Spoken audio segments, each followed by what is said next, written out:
Yes.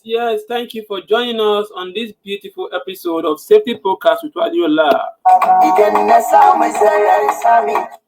Today, as usual, we will be discussing about health and safety. And this moment, the discussion is on a different level. We've discussed on this same episode, on this same platform, we discussed about electrical safety in our homes. We've discussed about fire safety in our homes also. And this time around, we'll be discussing about food safety. This will be the first part of food safety. There are lots and lots of things to discuss when it comes to the issue of food safety.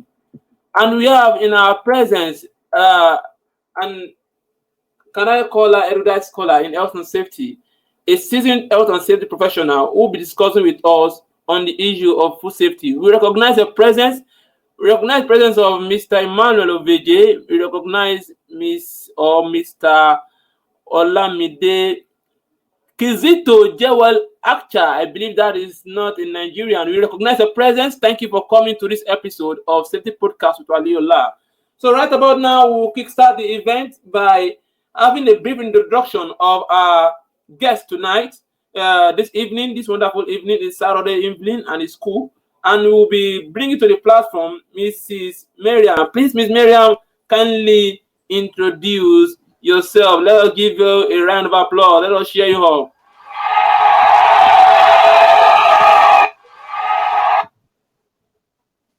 Thank you, Ali. Good evening, everybody. Thank you, Miss Miriam. So tell us about a brief introduction about yourself.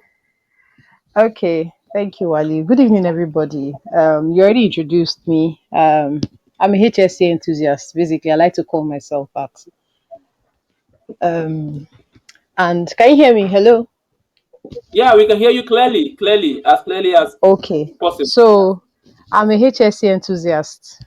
Without giving so much words, that's basically what I like to refer myself as. I don't know how long we have today, and just like you said, there are a lot of angles when we want to talk about food safety. So I'll just go right into it. I'm not going to be big on definitions really, because all we are trying to do is to pass knowledge. So it's not about using the actual definitions, or we are not going for exams. We are trying to pass knowledge here. So we are going to be as simple and as precise and as concise as possible. Okay, so food safety with regards to home, we're going to bring it home. When we talk about food safety, a lot of people just think about food poisoning or foodborne diseases, and look, that's not wrong. But looking at it from the safety aspect, we'll be talking about anything that is a hazard in the food. So basically, food is eaten for nourishment, to satisfy us in terms of when we are hungry, and it's also supposed to be it's healthy. So you're not just eating, oh, I'm hungry, I put the first thing I find in my mouth, or oh, it tastes nice, so even if it's not good for your body, you eat it. Or everybody is eating this, so let me eat it too. So basically, food safety, it's basically how it has to do with handling food, storing food, preparing food to prevent infection, injury, poisoning, and also to make sure that the food is enough to give us nutrients and also keep us healthy. So it's a wholesome topic, if I would say. So, like I said, we're not just going to talk about food poisoning. I mentioned injury as well. I will elaborate on that.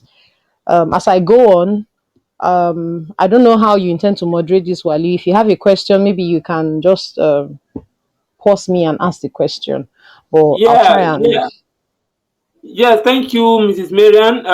What we intend doing, we have a series of questions you ask you. So from the questions, you kindly communicate to us effectively. I think that will be fine for us to be able to coordinate this event properly. I hope you agree with me with that. Thank you for the introduction, Okay. and we shall move on with the discussion. To those just joining us, Remember, this is Safety Podcast with Waliola. And we are discussing about food safety. Food is an essential part of human lives. Food is important. Food is what keeps us going. Even if it's water. When we were in school then, they told us that price of food, they put water there. Water too is part of class of food. Though. So if food is that important, then it is important for us to know that there are a lot of risks, safety issues attached to the food we eat. And on that platform, it's very important for us to have the right knowledge about food safety. And that is what we are discussing on this episode of Safety Podcast with Waliola. Apologies to those just joining us that you are here. You can be listening to some background Hausa song. Today we are in the Hausa. The spirit today is directing us towards the northern region. This beautiful song is by Amisu Breaker, a very cool song, and I really love the song. I hope you enjoy it too. While we use this song as our background music for this episode of Safety Podcast with Waliola.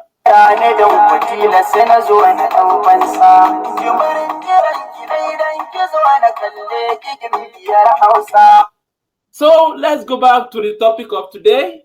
Mrs. Marian has introduced to us herself, and really appreciate that. Let's give her a round of applause. It's okay, it's okay, it's okay, it's okay.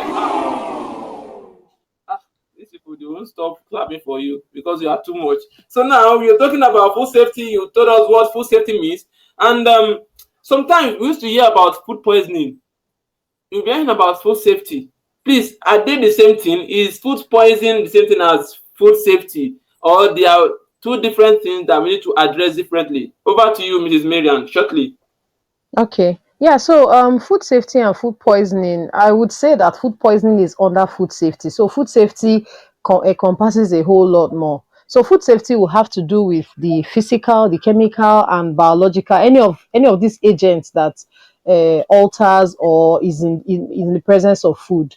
So food poisoning will deal with basically just the chemical and the biological aspect. So whether a chemical that will cause intoxication, or biological agent that would lead to an infection, that would be food poisoning. But when you bring the safety aspect of it, you now make it broader by introducing maybe physical agents that can cause injury, and then taking it a little further with eating with your nutritional needs and nutritional diets, like what your body wants for you. So basically, for somebody who has a particular illness, say somebody who's maybe diabetic, food safety for that person will be different from somebody who has low sugar issues. So food safety, like you explained earlier, it's broad. Food poisoning would just be talking about the chemical and then the biological aspect. So when you say food safety, it opens it up wider, if I would say. Thank you very So much for that. Yeah, we'll continue with that. To our audience listening to us, we have a question for the day. We have a beautiful question for us. There's this common question that people used to ask, and I'm going to ask on this platform. So you drop your comments. They used to ask a question. They will say, if a poison expires, poison, not food, if a poison expires, will it be more active or less active? So that is the question for the day. For our audience to please drop in their comment. If normally poison, where the poison person now expires, will it be more effective or less effective? And that's our question for the day.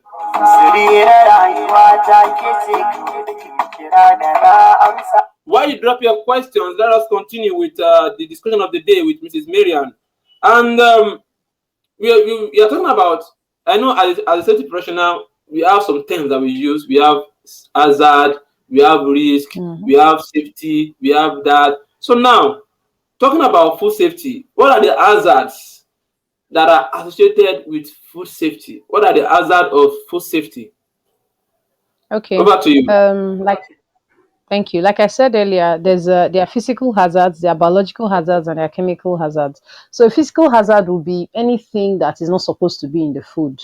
It can be introduced, either intentional or unintentional. For example, there was a picture I put up, I think yesterday or so, somebody who was eating and found a hook, probably that was used to catch a fish in his food. So that would be a physical hazard. Some of us growing up had issues of, I know I had such an experience where I was eating okra soup, which is slimy, and then somehow there was a bone and the bone got introduced into my throat, and luckily I eventually swallowed another morsel of eba, and which was able to push the bone down. So in that case you can see that the bone was not introduced, but it was becoming a hazard, or it eventually became a hazard. So that would be like a physical hazard. Then when we talk of chemical, any chemical basically that is introduced in the food, pesticides, detergents, paints, dye, any of those. I remember there was a time in Nigeria where there was this, I don't know if it was a rumor, because I don't know if anybody confirmed this, where people said there was this pesticide that they were now using as a source of food storage. I think, is this sniper or something? Yeah, so that people should be careful when eating. I think it was beans. There was a story like that basically. So yeah, when a chemical like that is introduced, either intentionally or unintentionally, or finds its way into or around food, that is also a hazard chemical. Then biological, there are lots of them. Um, we have normal microbial flora, maybe yeast, salmonella, shigella, escherichia coli, and the likes of them. There are a lot of them. Some can be naturally occurring, what we call the normal human flora. Some are not naturally occurring, may be introduced. Some, even though they are natural human flora, can go from one part of the body that it is naturally occurring in, and then to another part of the body that it is not naturally occurring in. I give an example. E. coli is a naturally occurring microorganism in the human gut. So basically, when you stool, there's E. coli there.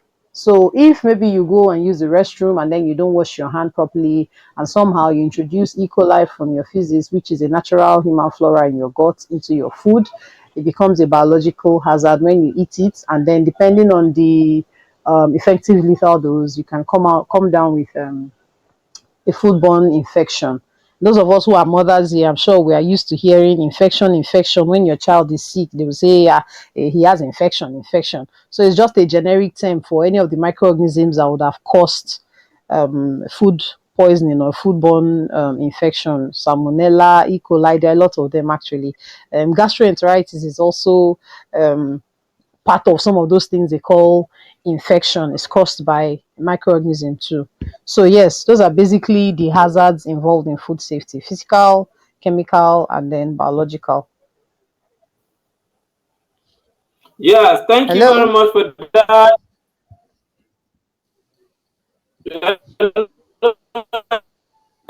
I can hear you clearly. It was a very elaborate one. In case you're just joining us, we were talking about food safety, and Mrs. Miriam just elaborated to us, explained to us those hazards that are associated with food safety. He has defined, pardon me.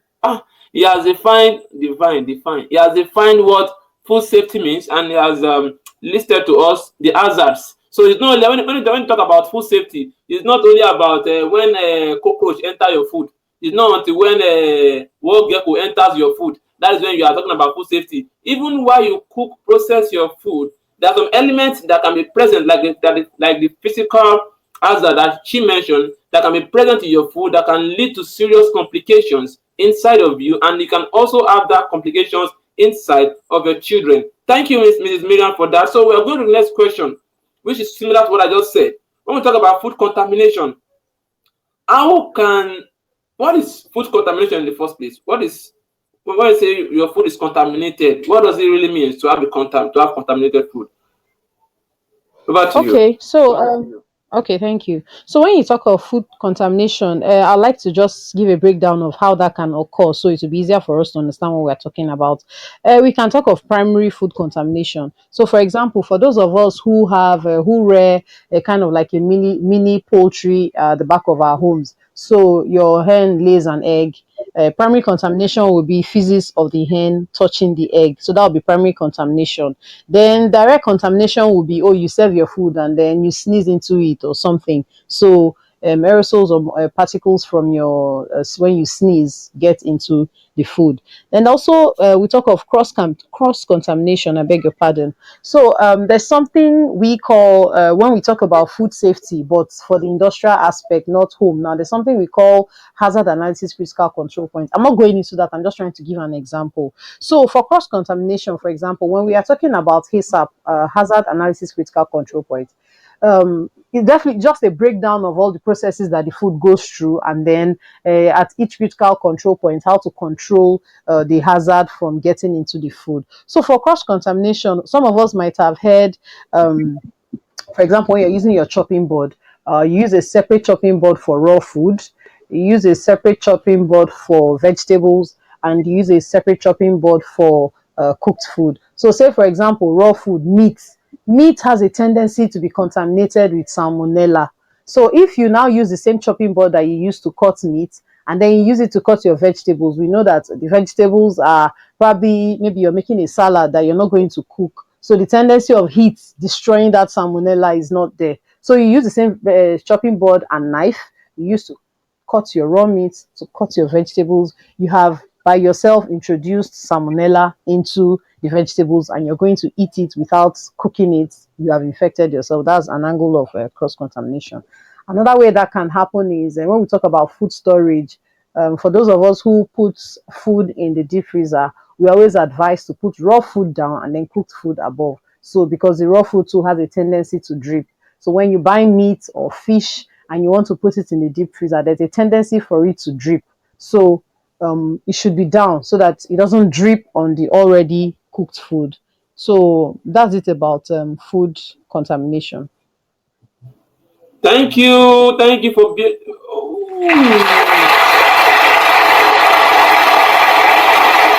Thank you. That was a beautiful presentation about food contamination.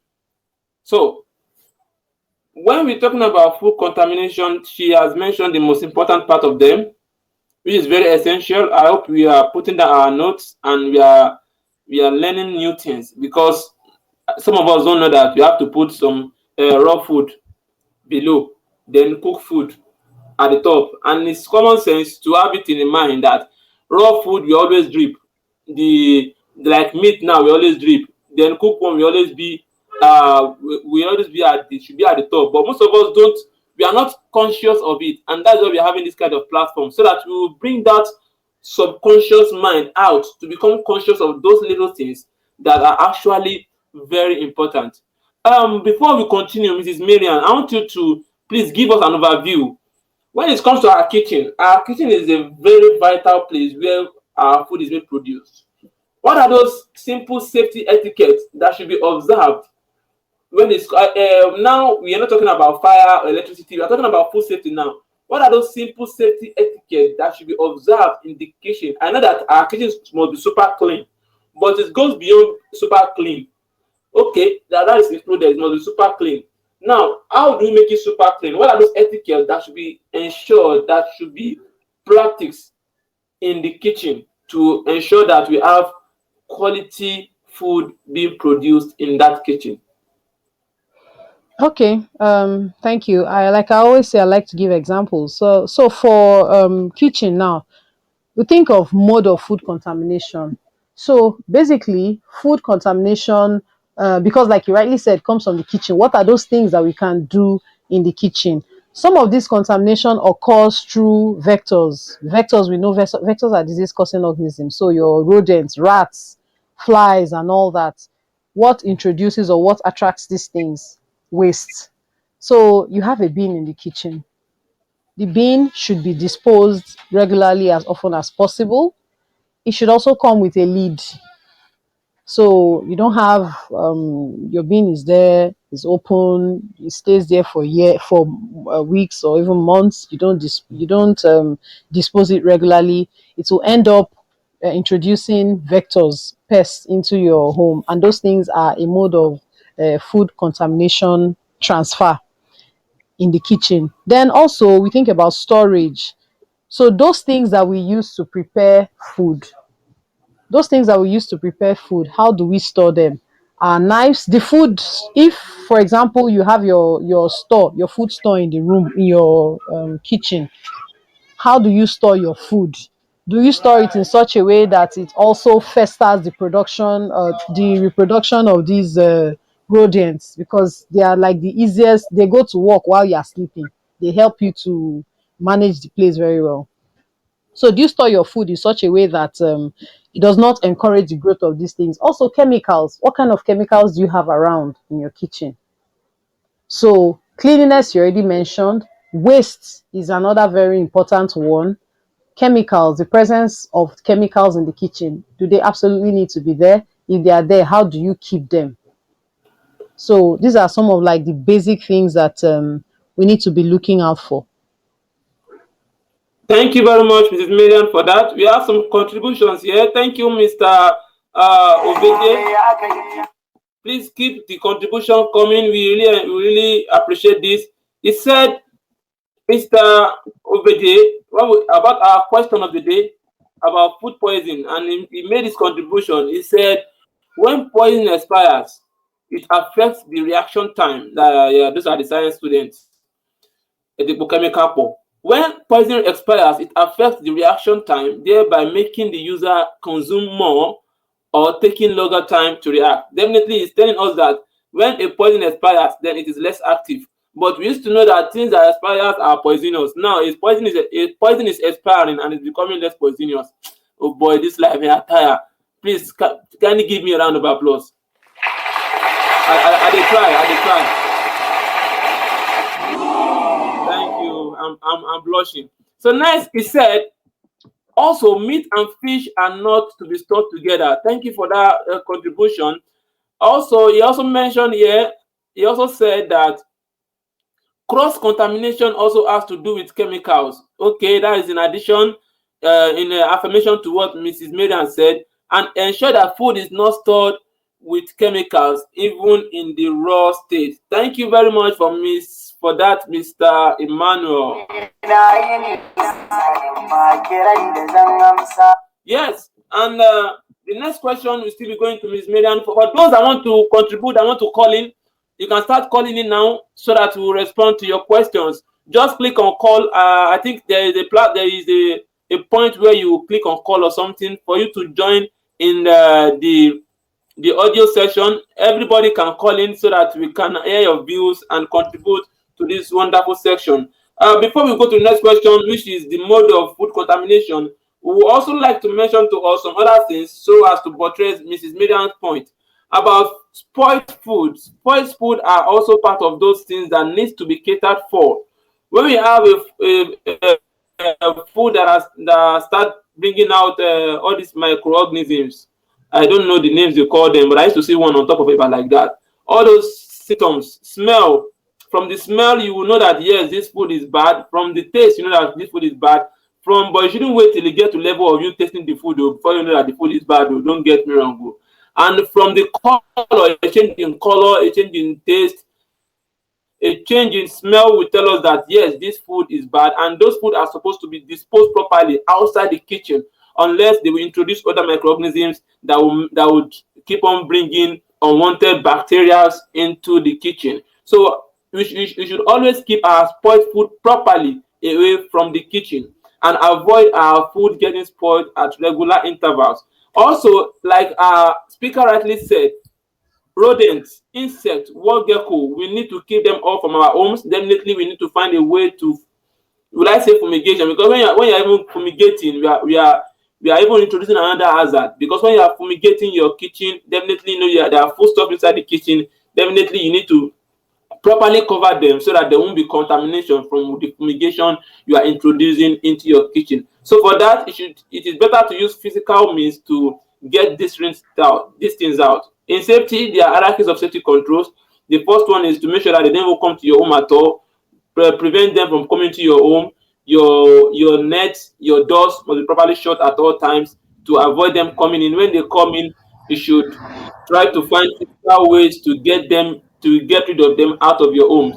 Insect, wall gecko, uh, what do we call it? Rodents. All these things are elements that brings unsafe food practices in our homes. Then also is our kitchen is always is normally is supposed to be moisty because you wash in the kitchen. So you should keep a dry kitchen at all time. Water should be clean at regular intervals. We shouldn't wait till everywhere is moisty, till your washing basin everywhere is now damp, then the humidity is very low, then it promotes growth of microorganisms.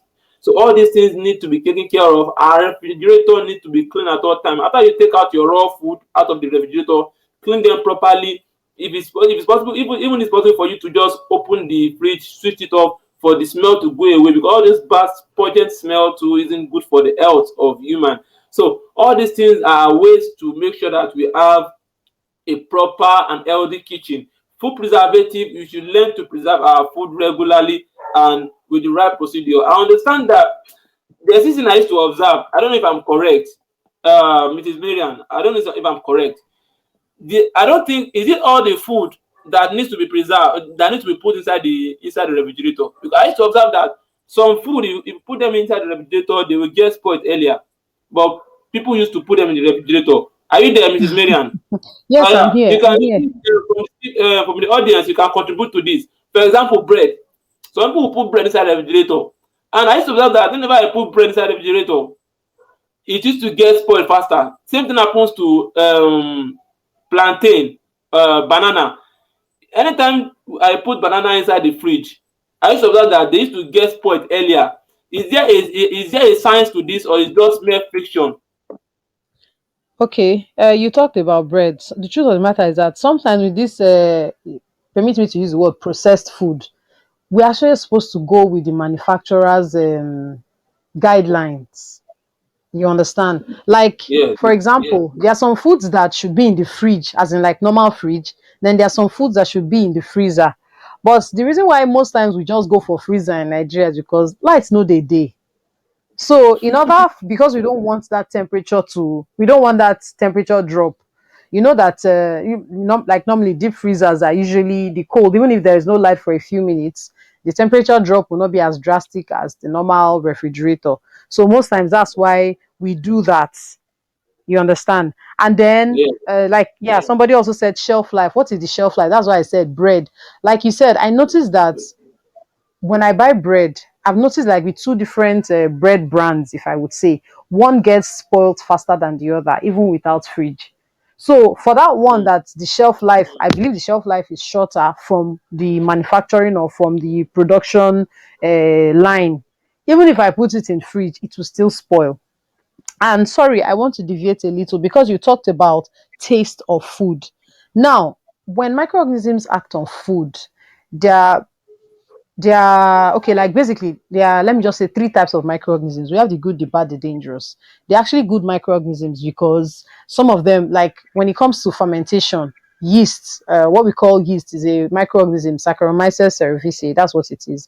It ferments food, and sometimes fermentation is good. So when we have our yogurts, yogurt undergoes fermentation, even gari undergoes fermentation. So it is that yeast, Saccharomyces cerevisiae, whether introduced or naturally occurring, that causes this. So that's a good microorganism. We also have microorganisms that are used to make drugs, like regular penicillin is a microorganism. So that would be a good microorganism.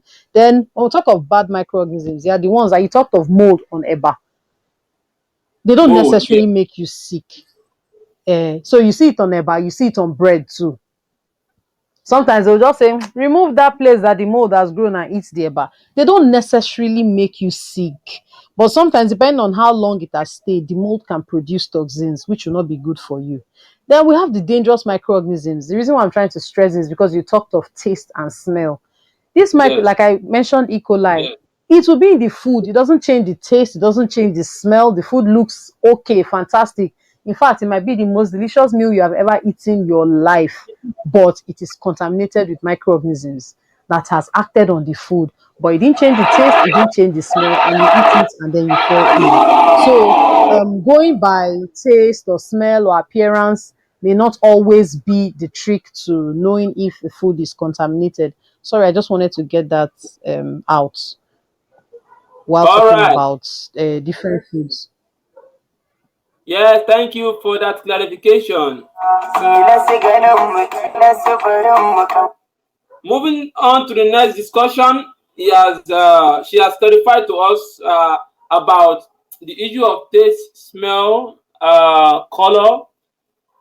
It is possible that your food is still with the same color, the same smell. In fact, smells even sweet herself. The same color, the same everything, the same taste. But when it comes to food poisoning, that food is already poisoned. There is this popular viral video, picture that talked about a whole family dying. I think I even had it in the news. A whole family dying. The whole family died. Why? Because a wild gecko died inside the stew. Though some people later come up with some science and fiction that it's not possible for the decay of a wild gecko to kill human being. It's not possible for the decay inside the steel to kill human being. Blah blah blah. It wasn't the wild gecko. It was something else. Blah blah blah blah. I don't want to go into details whether it's true or not. But normally, for a wild gecko to die inside somebody's food, even if it's chicken, turkey, everything you put inside the stew, the gecko can't die like 2-3 days. I'm very sure that the taste will not change, like what Ms. Miriam said. The taste will not change, the color of the stew will not change, and even taste, color, and what else again, Ms. Miriam? Please remind me.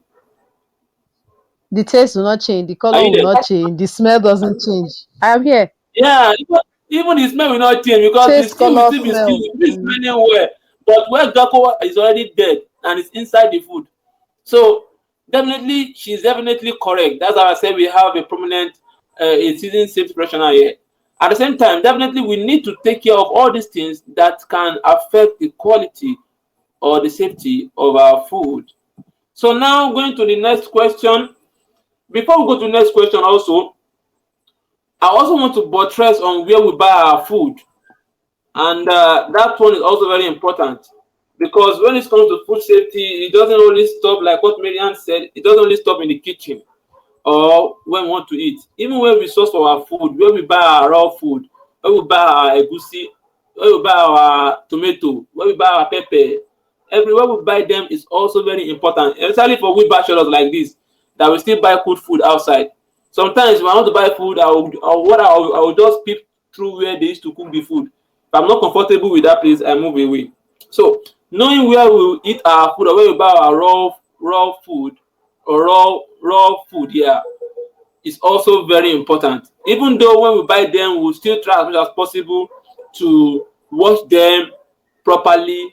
Like Miss Miriam said, the body used for vegetable, then from the body used for salad something, all this differentiation also very very important to avoid contamination. Then during this period, for the Muslims, during this period, they will go out and go and eat free food. Yes, they will go and eat free food, free pap and akara. I ate akara the first day of Ramadan. Though I bought the akara, I stood till the next day. I don't know what the woman put inside that akara. I don't know how that akara de-akaralized me and made me to go to toilet twice within a period of how many minutes. So where we get our food is very, very important, and it is also very important that we should consider the current COVID-19. Some of us are still eating in the same place outside in public areas, especially for Muslims that are passing through this period. We go to mosque, we sit down on the mat, they give us food, two people. But all these things need to be avoided in order not to get ourselves contaminated from food that we eat. And I want when Miss Miriam talk about give us answers the next question, I want you to also talk about the Canon juice issue because there's this viral news that went out last week about a juice that was killing people like 10 people dead, 400 hospitalized, and 50 people undergoing cancer, undergoing kidney test to be sure that the fruit has not damaged their kidney. So I want you to talk more about them. So the next question is, what are the mode of food contamination? Though you talk about it, but please buttress more on it, talking about this cannot juice issue together. What are the mode of food contamination? What are the modes that our food can be contaminated? Okay, let me talk about the Kano juice issue and then go right into that. So the Kano juice issue, for those who didn't hear, apparently a fruit juice was observed to have killed thousands in Kano. And upon investigation, they discovered that they tried to enhance the taste of the fruit juice using some chemical additives. So that's what killed the people. So what we don't know was what they found out in the investigation, because a lot of things would have gone wrong. Is it that the chemical additives were not suitable for human consumption? Is it that they did not use the required measurements? Was it that there were some kind of contraindication? So you introduced it into the fruit juice, and then it reacted with some other chemicals that were in the fruit juice. And there are a lot of questions that need to be asked, because I don't know the full investigation, what the full findings of the investigation. But basically, that was the source of the killings, because of the chemical additives. So to talk about that before I go into mode of food contamination, it brings me home to the normal zobo, kunu aya that we drink on the streets. Fantastic, very healthy. But we need to know, like I said before, how are these things produced? There was a time when, because I'm somebody who likes to take kunu aya a lot, but I always advocate for knowing your source. So I do it myself, or I buy from particular people who I am sure of their hygiene, and then the fact that they use the tiger nuts themselves. Because a friend of mine who does the business actually told me that she found out that some people don't use tiger nuts to do that. She wanted to start the business, and the person who wanted to teach her wanted to tell her what to do to actually get the taste of tiger nuts without using tiger nuts. So a lot of things are going on, and people do these things in order to make gain. So imagine she wasn't somebody who had integrity. She wouldn't have even told me about it. She probably would have just learned from the person and then gone about it and make her gain. So sometimes we should be careful. These things we drink is healthy, yes, but what is the mode of preparation? Then another thing I want to talk about is Zobo. Zobo, fantastic. However, when I was pregnant, I realized that taking Zobo in your first trimester is not good, because it can cause miscarriage. I didn't know. And there still begs to be a lot of research on that. But because in Nigeria is predominantly consumed by us, we haven't done a lot of research. I cannot say whether, oh, it's true or it's not true. I read some reports saying that it wasn't good, and I actually read also somebody who said she took it not knowing, and then she had a miscarriage. So it was safer for me not to take it at all. So I mean, Zobo is safe. Now we are not saying that the Zobo was not hygienically prepared, but it was not safe for me at that particular point in time. So these are things too that we should also be thinking about when we talk about food safety, contamination, additives, and we should be really, really careful. Now, talk of mode of contamination. While you mentioned where we receive the food, there's a food, if I would say, food chain. So the food chain from farm to fork is actually something we should look at holistically in order to know where the contamination is coming from and where to stop it. Like I talked about the hazard analysis critical control point. So it's basically a farm to fork approach. So for bringing it home now, for home food safety, we'll talk about receiving food. Who are your vendors? Where do you buy this food from? There was sometime a viral video went round of some malams that were found washing their mangoes or fruits. I don't know if I can't remember if it was mango or orange in gutter. So they store it there, and when they are ready to replenish what they should be on their wheelbarrow, they bring it out from the gutter and put it on the barrow. And I mean, we know that mango is something you just wash and eat. So what is your source? That is another mode of contamination. Storage, how do you store it? So when you're keeping it in your house, like I said before, do you have chemicals? Food should not be stored close to chemical. And when saying chemicals, some of you might be thinking Detergent is a chemical. When you go and buy your food from market, if you notice, I don't know, like me, I know growing up then, my mother will always tell me, if you buy detergent, put it in a separate nylon, put food in a separate nylon. If you put it together, it will have the same taste. Storage, even for those of us who know about food storage, food is usually stored inches off the ground. It's not kept directly on the ground. So sometimes you might drink pure water and say, this water has taste. It may not be that the water is bad. Maybe storage, it was stored close to something on it, or it was kept directly on the floor. It begins to have taste. So in storage too. Then when it comes to preparation, I remember growing up then as a child, my mom would say, if you want to cook, make sure that you use the toilet and do everything you want to do. Wash your hand before you enter the kitchen to cook. So you are cooking and then you want to pull, you go and pull, you come out. Maybe you realize that my food is almost burning. You don't wash your hand properly. Hand washing, there's actually a technique to hand washing. Wash your hand properly before you start cooking. The water that you're using to wash your hand, how clean is the water too? Because if the water is not clean, it defeats the aim of them washing your hand. Then display, you've cooked the food and then you've now served it. Do you leave the food open? Again, vectors, flies and all that, they come and perch on the food, or somebody is just passing by and then the person sneezes on it. Consumption, the cutleries that you're using to eat, is it washed with clean water, or was it even washed at all? Then reheating, I hope we all know that if you have something in the freezer and you bring it out, you don't need to, let me just take small, cook and then return it. Once you have something in the freezer and you bring it out, you cook it, and that's that. You don't take and return. And then there's also this thing about, if your food is frozen, make sure you thaw it completely before you cook it. The reason is, especially meat, the reason is, if you don't thaw it completely and then you cook, the heat might not get to the middle of the food. So some parts will be completely warm and cooked, while some parts might be, maybe the middle might still be a bit frozen, and then you eat it. You might think that, oh yes, it has some form of heat has touched it. There's some microorganisms that are psychophilic. Listeria is one of it. So it grows very well in cold environments. Necrophilic So means, that thing is that cold. It grows. They grow very well in cold environment. That's why salad, so that our audience yeah, understand what salad you are is saying. usually okay. So salad, for example, like I know I always tell people, especially when you're pregnant, stay away from, except salad you do yourself, stay away from salad. It's cold. Listeria is a very micro, and in fact, if you have infection from listeria, it's between you and God. Is life threatening. So I always tell people, most times when you're pregnant, stay away. If you know, if you are craving salad, please do it yourself, or make sure you're buying it from a trusted source. It's not something you just want to go and eat, buy anyhow and eat. So there are some microorganisms that grow very well in cold environments. There are some microorganisms that grow very well in hot environments.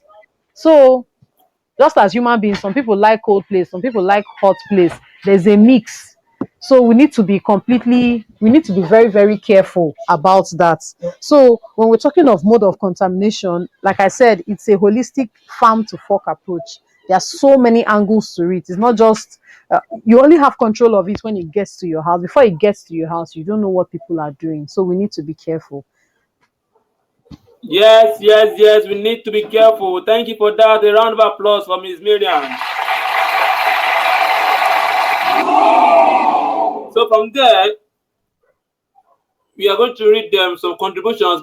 Mr. Emmanuel said here that they are separated. That is the different kind of food items and some substance, some chemicals, like they separate detergents from food. They said they are separated in supermarket. When you buy things, chemicals are kept in a separate nylon. Very good. They separate chemicals from other from food items.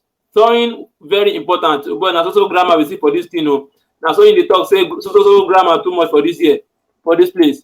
Thaw means to defrost, that is to melt the food. Okay, so now, also, like Mrs. Miller mentioned, there are some food that once we open them, we should use them once. Putting them in the fridge is not necessary. For example, milk, I know of milk, for example, once you open your milk, your tin milk, you just use it once and for all. Most times, processed food, if I'm correct, any processed food that you acquire, it is always very advisable for you to just use them once and for all, unless if it's prescribed or indicated in the producer's list, or label that you can preserve them, use little, preserve, but otherwise, any processed food that you buy, it's better you just use them once and for all to avoid contamination. And there are some other kind of combinations that I think that we need to talk about. Though food safety is not only limited to what we cook at home, some processed drinks, what do they call it? All these carbonated drinks that we take. There was this video that was viral, and it was true that, for example, you just finished taking Coca-Cola now. You now take Trevor to join it. You're about to kill yourself because the combination doesn't go well. Taking Tom Tom or Trevor, and unknowingly you are like, I need to take Coca-Cola. You're not taking Coca-Cola with it. The reaction is very rigorous, and though it might not lead to explosion, but when you do it literally at home, try to buy Coca-Cola bottle, pet bottle Coca-Cola, and put a Trevor inside. You will see that it's going to react with it. A very rigorous reaction will occur. So it means that that kind of thing can also happen inside our body if we take that kind of a combination. So there are other combinations that are also dangerous to our health that we need to be cognizant of. So going and also taking excessive sugar, is also part of food safety. Like I said, some combinations are very dangerous. We should be mindful of what we take into our body. Taking, like for example, me, I don't take it too, and I'm not saying that you should not, but I'm advising all this Cold Stone plus pizza, Coca-Cola. You take Coca-Cola in the morning plus Cold Stone plus pizza, you are killing yourself. Hygienically, I don't think it's good enough for human consumption. So all these things are part of food safety, about to know the kind of combinations that we take into our body system. That being said, we'll go to the next discussion for the day, and we'll be rounding up with that. Mrs. Marian, please, we're talking about foodborne sources. We want to talk about foodborne sources. Sorry, foodborne diseases that are caused Okay. by food. We have airborne, waterborne. Now, I want you to summarize today's discussion using these foodborne diseases, the causes, the sources, and the symptoms, and what to do, and the general control measure for food safety. And that's where we're going to end it for today. Thank you, and God bless you. Okay, and Waliu, I'm going to talk about that, but I'm sorry because you mentioned something. I want to correct that impression, please, because there's a lot of things that go. These days on social media, so many people say a lot of things. You need to be careful. Some things are not, they are not founded by um, professionals, or research have not been done. People just pick something and run away with it. Yeah, so basically, food safety is about eating something that is not hazardous to you. So apart from the general norms that applies to all of us, some people have different nutritional requirements. So at that particular point in time, what does your health require from you? What you are going to be eating in regards to what your health needs, or what your body needs at that point in time. A colleague of mine once said that health and safety practitioners, that where our work stops is where the doctors begin, because basically we are trying to prevent people from going to hospital. So because you talked about sugar, I want to elaborate on that. Yeah, people can say generally sugar is not good. However, there are some people that actually need this boost at a particular point in time.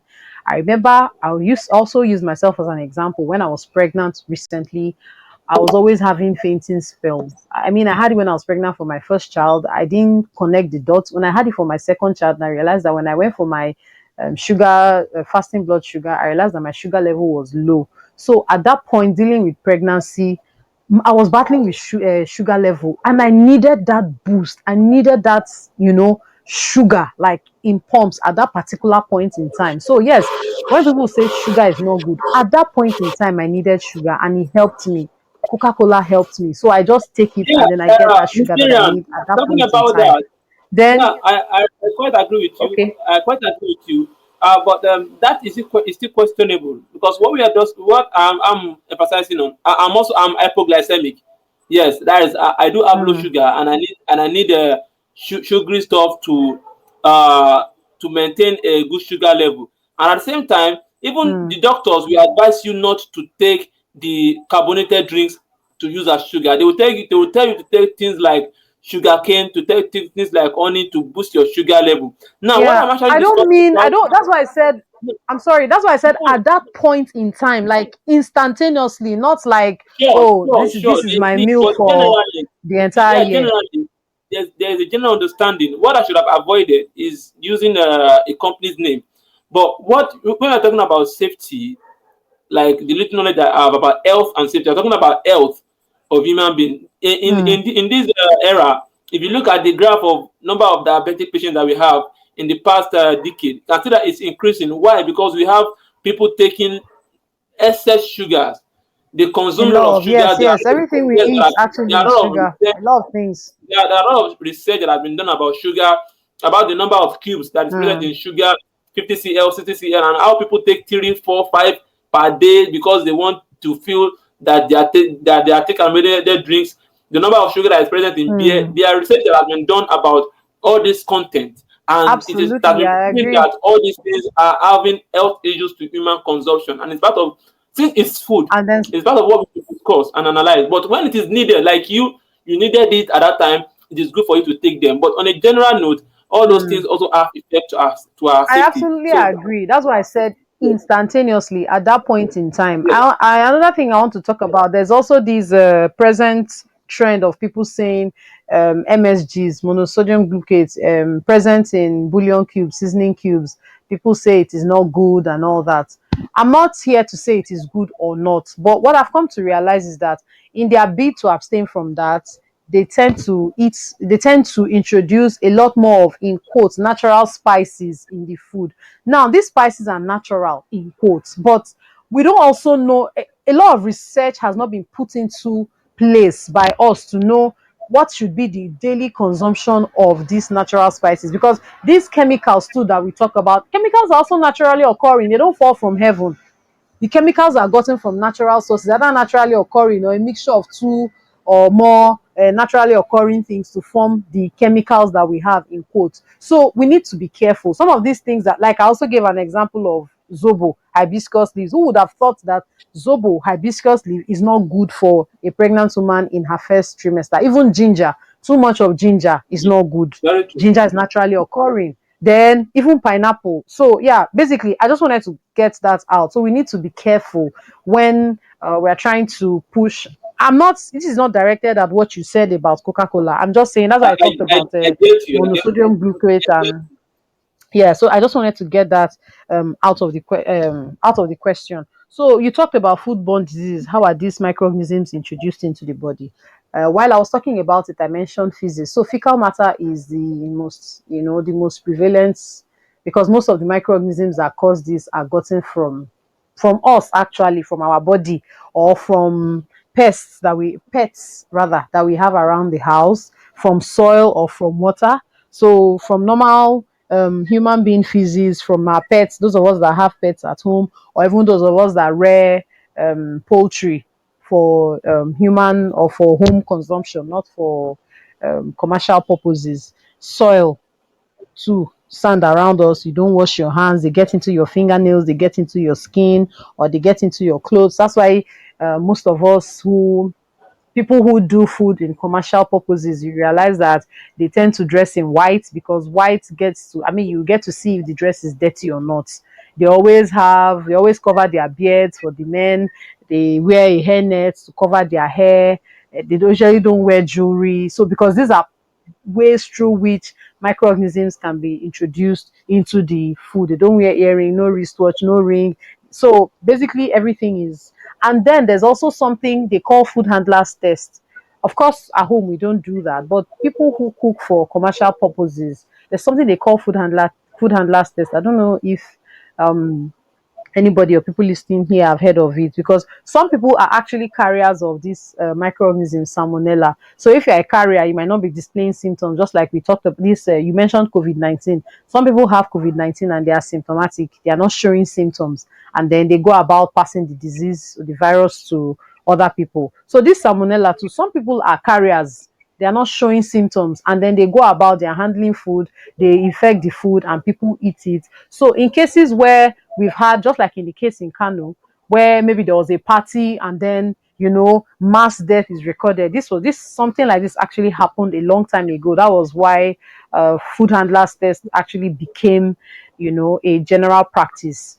There was like a party and then people came and ate, and after that a lot of people died. So in the public health research during the investigation, they found out that somebody who was part of the people handling the food was an asymptomatic carrier to salmonella. So she spread it while handling the food, and people ate it, and that was how there was an outbreak of foodborne disease and all that. So that's how food handlers test came into play. So for organizations that do it, I think the test is repeated every 6 months to ensure that um, you're not an asymptomatic carrier.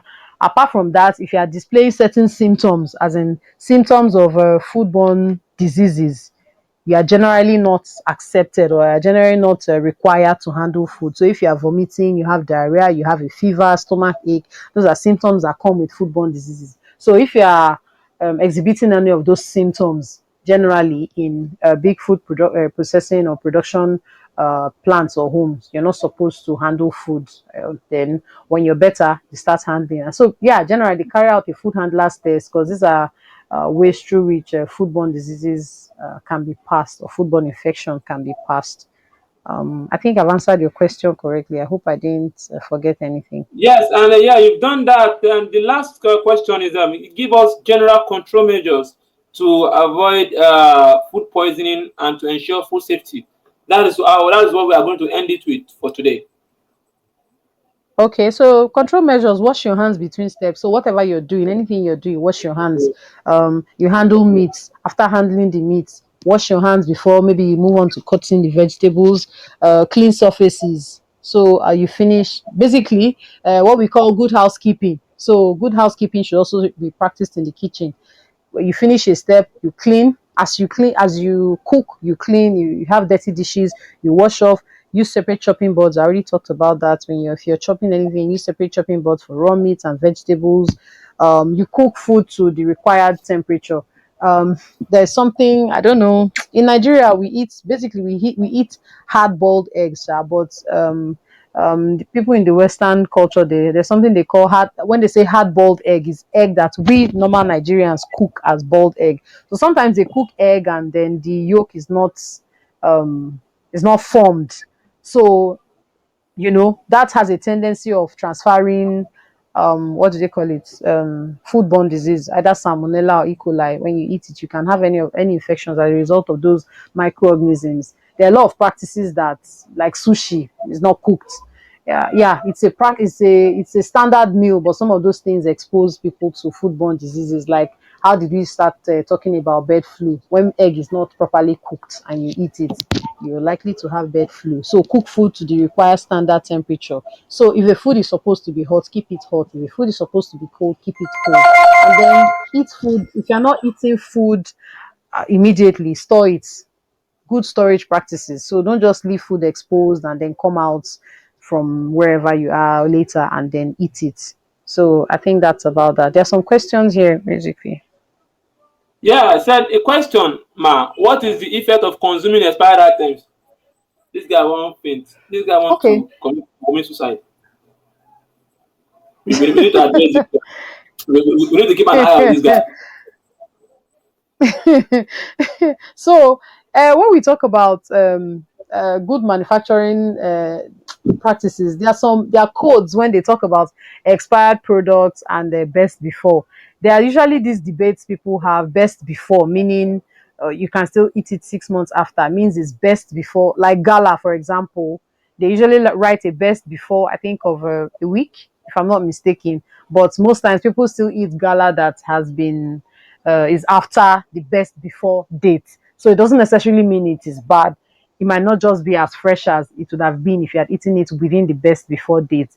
Then if something is expired, please just throw it away. There's no need using yourself as the experiment, especially if it's a milk product, or things in that family: milk, yogurts, mayonnaise, anything made with milk, egg, cheese. If it's expired, just. But if you want to be a cohort, like you want to be used as a research practice, like a lab rat, you can submit yourself, maybe eat the expired food. Let's know what will happen to you. I'm joking, please. Don't try it, oh, please, oh, don't try it, oh. We are all joking here, oh, don't go and try it. So, thank you for today's episode of Safety Moment to Aliola. Yes, let's give it the drum rolling.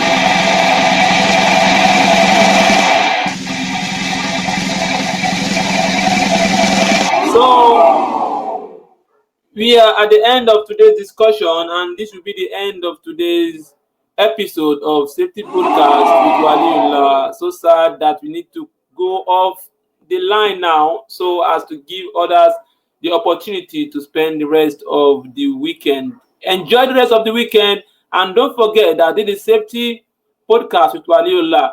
Remember to join us on all our social media platforms. Go to YouTube, search for Safety World. Subscribe to our YouTube channel. Go to Instagram at Codout Safety. Go to our Twitter handle at Codout Safety. Follow us on all our social media handles. Follow our link. Subscribe to our YouTube channel. If you see our event, our invite for event, please kindly join us on Instagram. We used to host a bi-weekly. Is it bi-weekly? Yeah, bi-weekly workers mental health and safety series where we talk about workers mental health. You can always join us. That is with my host, Mrs. Bumi Omeke. So we discuss many things about safety. Just join us on our space and you always enjoy knowing more about health and safety. Thank you all for coming to this episode of Safety Podcast Waliola. See you again next time. Babatin na fasa ko za a nan ba da rifansa tsarin daidai ne ya kama zuciya ta ne na jin kamar mafarki ne na san ki zo mataki ne ban da damuwa da zan da ɗan gida ne ga ki da badali ne za ya damu kalki yau zane yi amotin da na gane kina da tausayi yanzu na zamo ya mafatauci mai gida da gurin kwana na kwalla shela da sanar da kiyamai ya kala. And this is the end of today's episode of Safety Podcast with Waliola. Do take your time to join us on our next episode of Safety Podcast with Waliola, where we'll also be discussing about one of the major essentials of home safety. Thank you and God bless.